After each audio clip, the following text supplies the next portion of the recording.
Prince de South Fork, Luke Wing Temundi. Comment on a dit na wate pona lingi yo? Gima Sharsha. As human beings living on Earth, we are exposed to different factors that can cause us to develop chronic disease. One of the common chronic disease is known as diabetes. What is diabetes? Diabetes mellitus is a chronic disease caused by a high level of glucose in the blood due to inability of the body to synthesize insulin. Tinker explains that there is three types of diabetes. With type 1 diabetes, the body cannot produce enough insulin to break down the sugar ingested. Patients are required to receive injection of insulin. This form of diabetes mellitus is less common and happens before 30-year-olds. With type 2 diabetes, people over 30-year-olds develop an insulin sensitivity or resistance, and patients in this case are not insulin dependent, but they can be treated by a combination of diet, exercise, or oral medication. The last form of diabetes is gestational diabetes mellitus. It happens to some pregnant women who develop an impaired tolerance to glucose.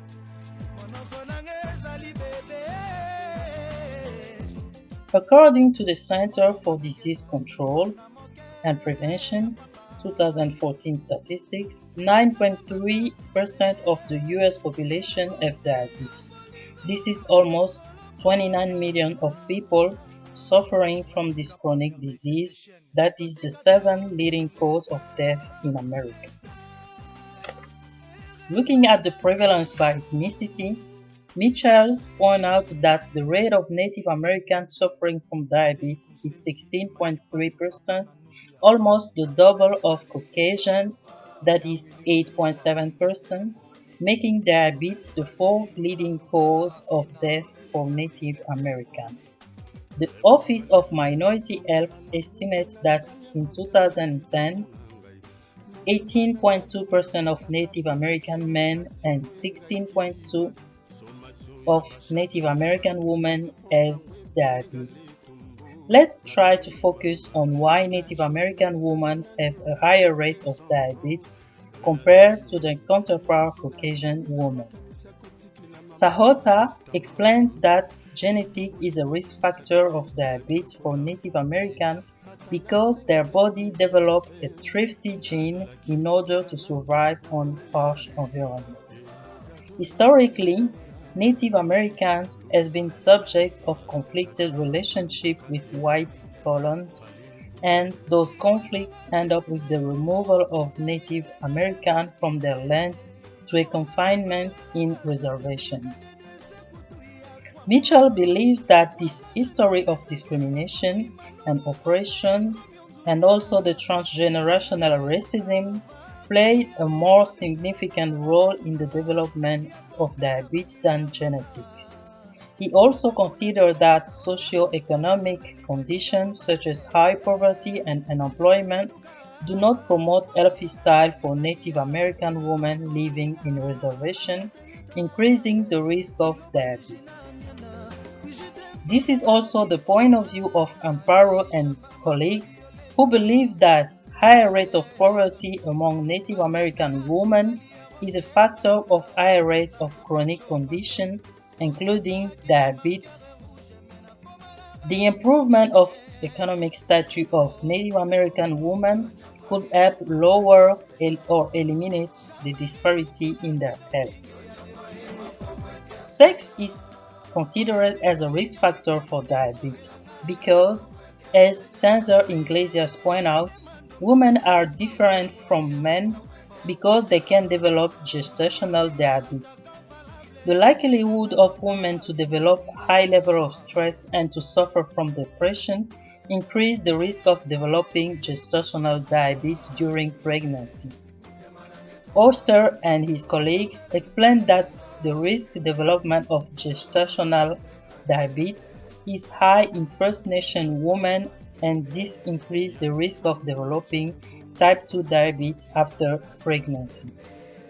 This high rate of gestational diabetes is increased by other factors such as lack of access to healthcare services, lack of prenatal care due to social environment, which is consistent with the point of view of Mitchell, who says that social conditions where Native American women live lead to their lower educational attainment compared to their national rates. Even though today there is a progression in the educational achievement of young Native American women compared to the previous generation, Native American women with a college degree rate is still lower than the national average, and many Native American girls living in rural area or reservation don't have access to quality education. Wharton and Hempel consider obesity among Native American women as the number one factor of high rates of diabetes. Obesity among Native American women is still unresolved and is worsening by the increase of consumption of saturated fat food and sugary beverages such as soft drink and juicy drinks. And they point out that sugar given as liquid decrease the production of insulin in the body. An increase of fast food restaurants and convenience stores have been observed near Native American reservations. And since more than 40% of Native Americans living in a reservation live under the national level of poverty, they tend to eat fast food restaurants an average of 5 times a week. Those poor dietary habits caused by social environment with limited transportation and few access to healthy food, added with physical inactivity of Native American women, lead to the high level of diabetes among First Nation women.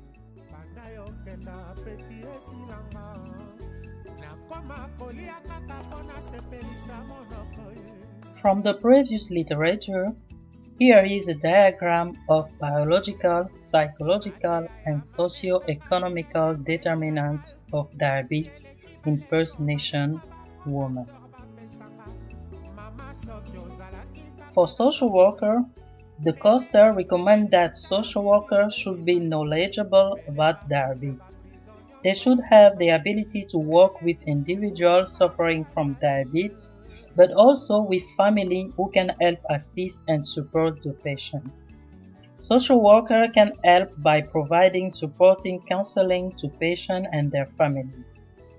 Social workers can be an important resource for communities who lack access to diabetes prevention programs such as Indian Reservation and provide diabetes education. Mitchell recommends that a social justice orientation of social determinant of health perspective should be used for Native American community to explore health inequity among this group. The social justice orientation perspective includes ecological awareness, empowerment, and critical theory, and social workers should advocate for an increase of availability of affordable healthy food in Native American communities. The Native Diabetes Wellness Program was established in 1998 and is a part of the Center for Disease Control Division of Diabetes Translation. The Native Diabetes Wellness Program targets American Indians living in rural and urban communities and aims to improve their health status. The goal of the program is to promote use of traditional food, social support, and physical activity to create change in health of Native American community. They operate by educating leaders of tribe and members of tribe, but also use education in school. They share their message using traditional storytelling and arts. Since diabetes is a real problem in Native American communities, in 1998 the Congress established the Special Diabetes Program for Indian (SDPI). The SDPI is administered by the Indian Health Services to provide grants for diabetes treatment and prevention in order to decrease the rate of diabetes in Native American community. According to the 2011 report of the SDPI to the Congress, progress has been made in terms of increasing access to diabetes clinics, infrastructure that promote physical activity, experts in nutrition for Native American community, and as a result of the program, the rate of diabetes complication has decreased. In conclusion, diabetes is a chronic but preventable disease. Native American women have a higher rate of diabetes.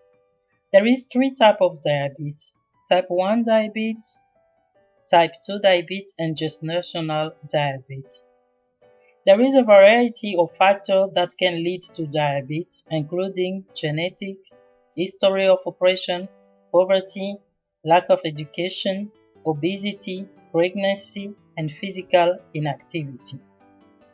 Although there is no cure of diabetes, diabetes can be avoided or the rate of diabetes can be decreased by adopting a healthy diet, being physically active, and lose extra weight.